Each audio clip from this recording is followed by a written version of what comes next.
When you dial 911, they're the ones who respond. Firefighters, police, EMTs, and paramedics are on the front lines of emergency situations every day, and it takes a toll. If you work in the first responding aspect, so you're a police officer, you're a firefighter, you're an EMS worker, you have your suicide rate is 10 times higher than the general population. That is astronomical. Turpin says 85% of EMS workers across the country have shown critical signs of stress and depression. And a recent study found that first responders are more likely to die by suicide than in the line of duty. Last year, there were at least 103 firefighter suicides and 140 police officer suicides. The Tri-State knows how real this tragedy can be. In just the last month, 2 Evansville first responders died by suicide.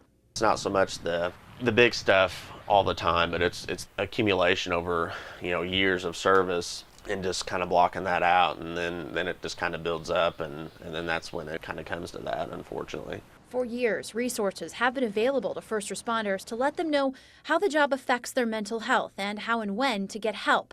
And now new guidelines for those resources are on the way.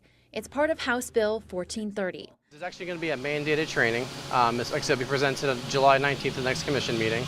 And it's going to be a requirement for initial certification in Indiana on the EMS side and also for recertification at least one time.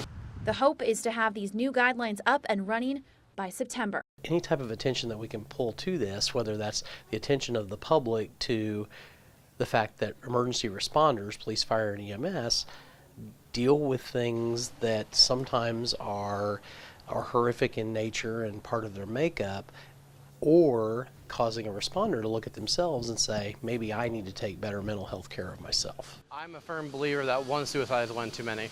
This should have been something that talked about many, many years ago. I'm glad that it's happening now, but we can only change what we can change, and right now we're being more proactive than you are being reactive.